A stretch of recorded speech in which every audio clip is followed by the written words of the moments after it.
Julien Paredes, bonjour et bienvenue sur BlockX. Julien, tu es le Lead of Partnerships chez Tropi.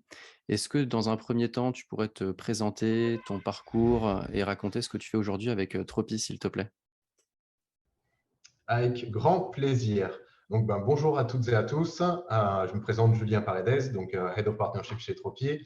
Merci beaucoup, Pierre, également pour cette invitation à BlockX. Je suis très heureux de pouvoir parler un peu de ce qu'on fait aujourd'hui. Donc, je vais vous expliquer un peu d'où je viens et rapidement mon parcours. Je vais essayer d'être rapide, tout du moins, et clair. Alors, j'ai 39 ans, pas mal vécu à l'étranger, né à l'étranger. Donc, j'ai commencé ma carrière en commerce international, très vite basculé dans l'économie sociale et solidaire et gestion des organisations de l'ESS. Donc, j'ai travaillé pendant plus de 12 ans pour une ONG française qui s'appelle Respublica, dans le domaine du renforcement de la société civile, donc beaucoup en Afrique de l'Ouest et en Europe également. Donc, gérer des programmes dans l'éducation, la santé, l'agriculture et la gouvernance. Et pendant toutes ces années, donc, je me posais face à une question interne qui était la suivante. Julien, pourquoi tu ne vois pas assez d'innovation et de technologie dans ta vie de tous les jours, au niveau politique, au niveau de comment la société civile, justement, prend en main certaines actions. Et c'est comme ça que certains amis à moi, gamers, et hardcore gamers, on peut les appeler comme ça, vu que je jouais pas mal étant gamin aussi, m'ont dit, Julien, regarde du côté de la blockchain, il y a sûrement des choses qui pourront t'aider ou tout du moins te passionner. Et ils ont eu raison. Donc, j'ai commencé mon apprentissage sur Bitcoin Talk Forum, qui était un peu notre Bible à l'époque. Et j'ai commencé simplement en me focalisant sur la cryptographie et les privacy oriented projects, dont les projets qui sont vraiment orientés au niveau de respect de la vie privée. Et j'ai commencé par lire des white papers, faire de la traduction et rejoindre des équipes en tant que volontaire en parallèle de mon travail. Et donc, j'ai commencé à faire ça en 2015. Et il y a de ça, je dirais, 3 ans, j'ai quitté cette ONG-là.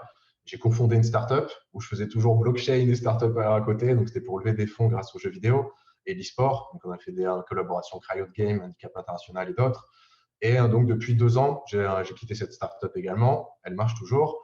Et j'ai donc décidé de me mettre vraiment à fond dans le Web3, en plus de ce que je faisais en tant que consultant. Donc, vraiment, ma première grosse expérience, je dirais, dans le milieu des startups du Web3, c'était avec Boson Protocol, qui travaille sur ce qu'on appelle le Decentralized Commerce, donc le commerce décentralisé sur blockchain. Donc, très simplement, je pense que certains d'entre vous ont peut-être vu le film de Steven Spielberg qui s'appelle Ready Player One. C'est exactement ça qu'on essayait de faire avec peut-être moins le Hollywood et la classe de Steven Spielberg, mais le principe était le même. Comment acheter des objets physiques sur les métaverses ou sur la blockchain grâce aux NFT. Et on a fait des collaborations, enfin des activations, des projets relativement intéressants comme la première Metaverse Fashion Week sur Decentraland avec des projets comme Tommy Hilfiger, des projets Web2 comme Tommy Hilfiger, Cider, Hogan et aussi des projets Web3 comme Dead Fellas, Asian et d'autres également. Et donc, je les ai quittés cet été, en juillet, et j'étais à Marseille avant, je suis revenu à Lyon, donc j'ai pris mon temps aussi pour déménager, m'installer avec la petite famille chez nous, et j'ai rejoint donc Tropi, ça fait donc, c'est ma 4e semaine en tant que chargé des partenariats. Tropi, en quelques mots, j'aime bien essayer en 10, 9 mots, etc.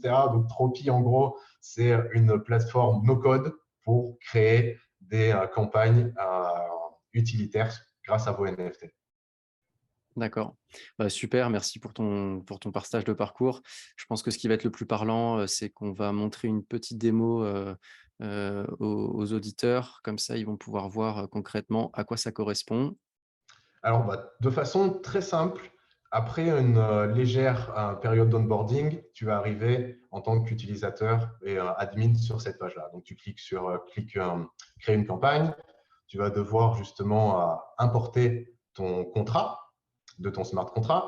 Une fois que tu l'as fait, donc on est compatible avec Ethereum et Polygon, tu vas pouvoir justement sélectionner différents templates d'utilité, physique, digital, événementiel, allo list ou promo code. Donc là, on va prendre l'exemple du merch.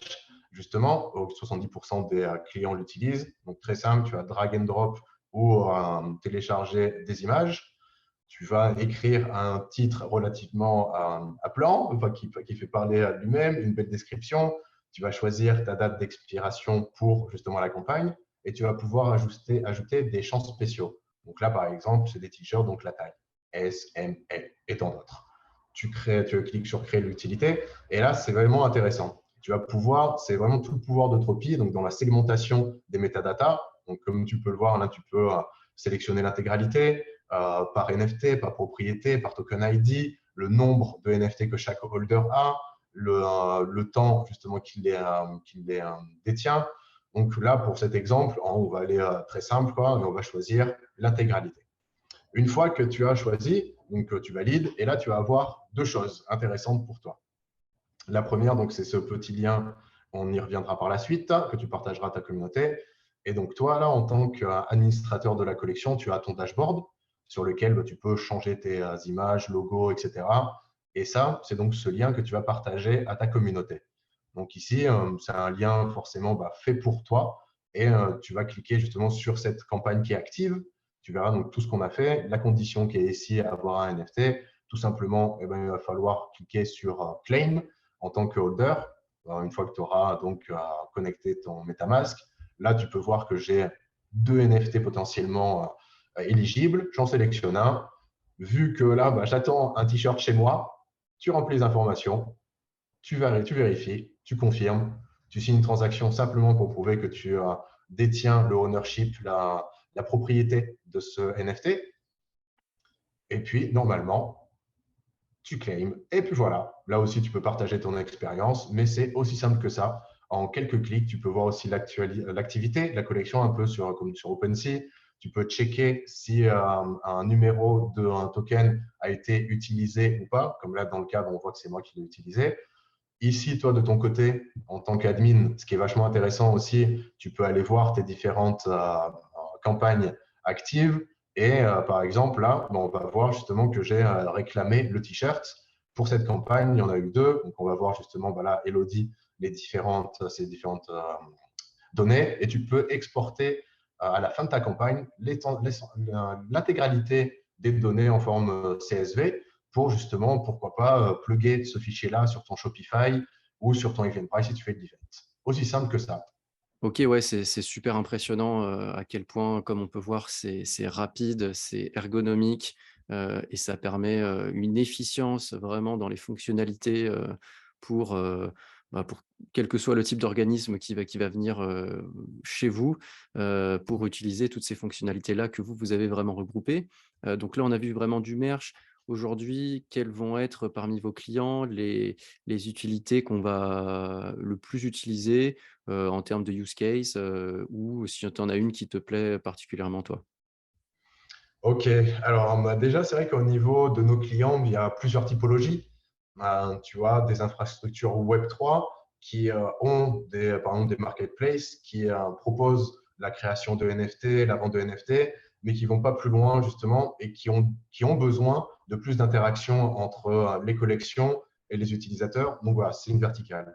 Mais essentiellement, nous, sur nos cibles sur lesquelles on se focalise, c'est forcément les collections NFT, donc les projets plutôt Web3, vu que personnellement, en tant que full DJ de l'écosystème, je vois vraiment qu'il y a une importance à avoir des outils comme cela. Et forcément, tu as aussi les clients plus Web2, type par exemple G-Star avec lesquels on a travaillé, ou on travaille par exemple, on a une campagne active actuellement, Christian Lacroix, 20 Mint pour les francophones ici. Donc voilà, c'est très varié. C'est vrai que grâce à cette plateforme no-code, comme tu as pu le voir, la friction et la barrière à l'entrée, elle est minime, tout du moins. Il faut juste un MetaMask et puis basta. Et on arrive, nous, on se pose dans tu as déjà, les marques, tout du moins Web2, ont déjà fait la réflexion elles-mêmes de, OK, est-ce que le Web3 c'est intéressant? Est-ce que la blockchain c'est intéressant? C'est secure? Oui, non. Comment je vais le faire? Ils ont déjà créé un projet NFT. Donc maintenant, il faut le faire vivre. Et c'est là justement où on intervient, parce que comme je te le disais précédemment, à mon sens, on résout deux barrières, enfin deux pain points. Le premier pour les collectionneurs, enfin les créateurs de collections NFT, pardon, où là, on doit, une fois que tu as fait ta hype, ton marketing, tu as sold out, très bien, maintenant tu dois construire. Donc, soit tu vois, tu dois développer et tu dois aussi faire vivre la communauté. Et faire vivre la communauté, ça ne se fait pas que par Discord, Twitter, etc., mais en faisant justement des interactions. Et ce type d'interaction, en venant apporter de la valeur ajoutée à ton NFT ou à ta collection, et de reward suivant différentes activations de tes holders, est quelque chose qui est très demandé par les owners et forcément par les holders. Pardon. En tant que holder, personnellement, je ne peux pas passer ma vie sur Discord, Twitter, regarder les announcements et regarder quel reward aller partout parce que je pense que je me ferais virer de tous mes boulots. Donc, heureux pour moi, c'est quand tu as plus de 400 NFT de 100 collections différentes, ce genre d'outil-là qui permet d'agréger justement les utilités disponibles pour ton portefeuille de NFT me semble essentiel. C'est un peu comme Premint le fait, par exemple, pour les holo-lists ou ce genre de choses-là. Donc, voilà, je ne sais pas si ça répond à ta question, mais c'est un peu ça. Et pour répondre à la deuxième sur les utilités, évidemment, je pense que tu l'as très bien vu et que tout le monde le voit. Je dirais que plus de 70% des projets donnent du merchandise gratuit ou des vêtements ou des goods, quoi, des objets physiques gratuits, tout du moins. Donc ça, forcément, on l'utilise énormément. Après, il y a aussi quelque chose que j'aime bien mettre en place avec nos clients plutôt Web 2 ou même Web 3, hein. C'est comment, tout du moins, on peut qu'une verticale digitale, innovation, blockchain ou un projet NFT puisse renforcer votre business Web 2. Donc, par exemple, pour J-Star, comment mon projet NFT pourrait renforcer mes ventes de vêtements, etc. Et ben, grâce à Tropi, par exemple, il y a une utilité qui marche énormément, c'est le promo code ou le multi-promo code, suivant comment on veut que ça soit viral ou non.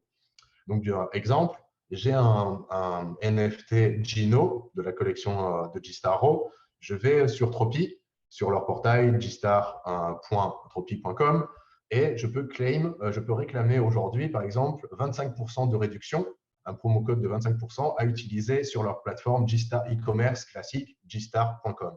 Donc ça, qu'est-ce que ça veut dire? Ça veut dire que grâce à des solutions comme Tropi, tu peux interagir digital à digital, digital et physique, et vice-versa, côté du moins. Donc, c'est là où que ta créativité est la limite, grâce à justement ce genre d'utilisation et de mécanique. Et c'est simplement voilà, sur qu'est-ce que tu veux faire. Tu veux donner du plaisir, du fun à tes holders, donc tu vas peut-être donner plus de free merch, des AMA, peut-être des one-one avec le founder comme Gary Vee fait, si tu es un founder bien connu. Tu vas peut-être les inviter à un événement, un concert dans les métaverses, ce genre de choses-là. Si tu veux plus aller vers le physique, tu as d'autres mécaniques justement qui se rapprochent, de ces besoins-là. Là, typiquement, on va travailler avec un NFT Paris. Bah, pareil, eux, qu'est-ce qu'ils vont faire? Ils vont utiliser leur ticket NFT de l'année dernière pour leur donner un peu plus de valeur ou de super pouvoir en leur accordant 25%. Une fois que tu viens sur Topi, tu claims, tu auras un code et tu peux acheter le ticket de l'édition 2023 pour moins cher. Donc, le pourcentage, je ne vais pas le spoiler aujourd'hui, mais voilà. Ouais, c'est super. C'est à la fois intéressant et impressionnant à quel point, en fait, au-delà le NFT qui est, voilà, qui peut paraître de l'extérieur pour quelqu'un qui ne connaît pas trop, simplement une image, toutes les fonctionnalités qu'on va pouvoir lui greffer. Et je pense que ce qui a été un peu dommage avec la hype des NFT, c'est vrai que assez rapidement, l'aspect spéculatif a pris beaucoup d'ampleur sur l'image du NFT en général, d'autant plus pour le grand public parce qu'on a eu voilà, des images artistiques qui se sont vendues à des sommes parfois exorbitantes.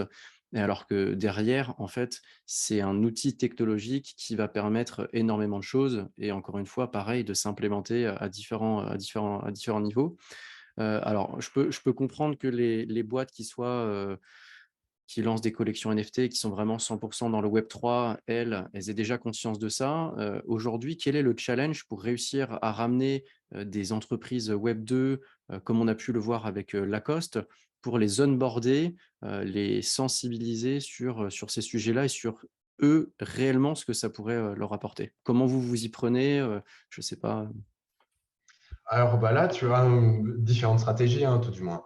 Il y a beaucoup d'échanges avec toutes les marques que tu cites, où il y a beaucoup forcément de partage d'éducation, de leur expliquer, vu que c'est aussi récent, ça peut être aussi récent pour nous. Tous les jours, il y a des nouvelles mécaniques comme les Southbound Tokens, les Dynamic NFT, il y a toujours des choses qui arrivent. Donc, même nous, il faut qu'on soit à la page. Et il faut aussi partager le savoir pour que les gens que tu as en face de toi, donc des marques Web 2, par exemple, se disent, OK, je peux débloquer des nouvelles fonctionnalités qui vont renforcer mon business actuel et mon activation Web3 et aussi, comment dire, bien comprendre que dans le Web3, tu as une façon de voir, une vision, une éthique relativement différente. On dit tout le temps give back to the people. Et donc, il faut aussi comprendre ça que tu dois redonner. Alors, redonner, ce n'est pas forcément de l'aspect financier. Tu peux redonner des accès privilégiés, du contenu privilégié, tout genre de choses-là. Et ils l'ont très bien compris, hein, ils ne sont pas plus bêtes que les autres, et ils ont compris que c'est un moyen énorme de justement peut-être aussi co-créer avec une communauté beaucoup plus dense, enfin beaucoup plus engagée et petite que communiquer sur Instagram où tu as des millions, où là, n'importe quel feedback, c'est impossible à gérer. Grâce, par exemple, aux NFT, aux non-fungible tokens, aux jetons non fongibles, tu peux aussi aller vers des programmes de DAO, de Decentralized Autonomous Organization, donc des organisations autonomes décentralisées, pour, par exemple, voter des designs. Et il y a tous les ans, alors moi je suis le foot, mais sans être un fan, je vois tous les ans, quand il y a des nouveaux maillots, les fans râlent tout le temps. Et ils disent non, ça ne représente pas l'histoire du club, nanana.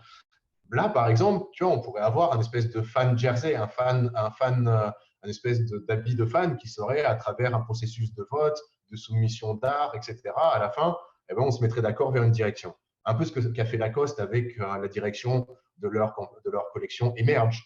Hein, voilà. Et ces genres de choses-là, justement, où on se rend compte que les marques ne sont pas si préhistoriques que ça, elles sont aussi mouvantes, elles ont envie d'apprendre et elles ont aussi toutes des secteurs recherche et développement, innovation. Et c'est leur boulot aussi de ne pas laisser passer aussi une tendance ou une nouvelle mode pour comprendre et évoluer. C'est un peu comme Internet quand même. Au début, ils étaient peut-être ils avaient peut-être peur de créer un site. Aujourd'hui, c'est totalement fou de ne pas lancer un produit sans une page dédiée ou une campagne Internet. À mon sens, voilà, c'est un peu la même avec les NFT. On n'a encore pas assez vu le ticketing, loyalty programme, tout genre de choses-là, justement, où le prix importera peu, mais l'utilité importera beaucoup, à mon sens. Ouais. Ouais, ouais, surtout pour les boîtes, actuelles qui ont envie de faire le pas dans le Web3, c'est qu'elles, elles ont déjà une légitimité, elles ont une histoire, elles ont déjà une communauté. Donc c'est plus simple que quelqu'un qui démarre directement dans le Web3 et qui doit créer tout ça. Donc après, faut réussir à onboarder ces boîtes-là et il faut que ces boîtes-là réussissent à onboarder aussi leur communauté à elles. Donc c'est un challenge. Mais de la même manière que, voilà, que ça soit des banques, des assurances, des entreprises, de l'industrie, plus classique, heu on voit bien que pendant longtemps quand même, alors les NFT sont quand même plus récents, mais il y a un moment, on entend parler de la blockchain, à plusieurs reprises. On l'associe au bitcoin, on l'associe à la spéculation, puis derrière on voit, les personnes dans les boîtes qui sont sur des, positions stratégiques, elles sont loin d'être bêtes. Elles voient que derrière il y a une vraie techno, qu'il y a des choses à faire. Donc c'est pareil pour, voilà, pour des entreprises comme Lacoste, hein, qui font partie des précurseurs, qui arrivent à implémenter ça, chez eux. Ce que je voulais dire, c'est alors ouais, je serais curieux de savoir votre business model là aujourd'hui, comment ça se passe? Très simple. C'est vrai que pour aller un peu plus dans ce que tu dis, il ne faut pas croire, mais c'est vrai que la blockchain est utilisée depuis bon nombre d'années par aussi beaucoup d'entreprises. Tu as Maersk, qui est l'un des plus grands armateurs maritimes, qui est utilisé aussi pour traquer certaines données. Pareil, tu vois, il y avait, je ne sais plus, hein, c'est une expérience, peut-être on peut en rire aujourd'hui, mais je trouve que c'est vachement intéressant. Je crois que c'était, excusez-moi, Carrefour ou Casino si vous m'écoutez, mais je crois que c'est l'un ou l'autre qui avait fait un projet sur la traçabilité justement des poulets. Et que C'est justement, cette Carrefour, je crois. traçabilité-là pouvait être tracée sur blockchain, du coup incorruptible, blabla. Alors, ça pose des questions de qui la met la donnée, bien sûr. Tu vois, mais imaginons que tu travailles avec la société civile, tu as des applications intéressantes. Pour répondre à ta question justement sur le business model, alors comme dans tout programme SaaS, donc Software as a Service, ou plateforme no-code, un modèle où tu dois scale tout du moins. Donc, tu dois accueillir un bon nombre de personnes, d'utilisateurs, pour tester le produit et l'améliorer, pour qu'il corresponde forcément aux besoins des gens pour qui on le fait et que nous aussi, on soit content de ce qu'on fait et que ça réponde justement à cette fameuse demande-là. Donc, on était en bêta privée jusqu'à 2 semaines et on vient de passer en bêta publique là, depuis donc 2 semaines où tout le monde peut venir et donc essayer Tropi gratuitement. Pour l'instant, donc c'est gratuit pour les objectifs que je t'ai précédemment listés et dans un futur plus ou moins long, donc plutôt l'année prochaine. Je n'aime pas m'avancer sur des dates parce que j'ai vu tellement de gens après, on les reprend, là c'est enregistré donc je n'ai pas du tout de commit, mais en tout cas en 2023, soyez patients, on va transitionner justement vers un système marketplace, donc plus Web3, où tu pourras en tant que holder de NFT d'une collection A, te faire airdropper tes utilités sous forme de NFT. Donc là, je pense que tu as tout de suite compris la mécanique derrière. C'est donc qui dit trading on-chain de NFT dit potentiellement des creator fees et des platform fees. Voilà. Donc là-dessus, sur ce système-là, le holder pourra vendre son utilité, donc aussi gagner un profit. Par exemple, je suis Bored Ape owner. Yuga Labs fait une annonce totalement sous-marine. Demain, il y a un concert, il y a leur Hellfest avec un concert à Los Angeles avec, je sais pas, Madonna, Snoop Dogg, Eminem, Dr. Dre. Je peux pas y aller. Ah zut, je suis à Lyon, c'est compliqué, quoi. Donc, je peux me mettre en mode peer-to-peer, tu vois, très rapidement, en peut-être quelques heures, pour vendre cette chose-là et peut-être me faire scam. Ou peut-être moi-même scammer les gens, comme on le voit dans le marché noir, par exemple, avec la Coupe des Champions cet été à Paris, quoi. Et là, de facto, moi, je vais pouvoir, moi, vendre de façon sécurisée mon utilité, peut-être avoir du profit. Et surtout, par exemple, toi, tu n'as pas de Bored Ape, peut-être que tu n'as pas 200 000 dollars à mettre pour avoir ce ticket, mais peut-être que tu as 100 euros pour aller à cet événement-là. Donc aussi, ça crée des échanges dans la communauté et extérieur à la communauté pour consommer des utilités et pour échanger et se rencontrer les uns et les autres également. D'accord, super. Et vous êtes aujourd'hui combien chez Tropi? Alors, excusez-moi, mes employeurs, si je me trompe aujourd'hui, parce que ça fait que 4 semaines, mais je dirais qu'on est 15 ou 16. D'accord, ouais, super. Parce qu'après, j'imagine, c'est un projet qui est ambitieux et en l'occurrence, vous ne vous positionnez pas sur, vous, votre propre, lancement de collection ou autre. Vous êtes une infrastructure, d'utilitaire, c'est-à-dire qu'en fait, tout le monde va pouvoir venir passer par vous.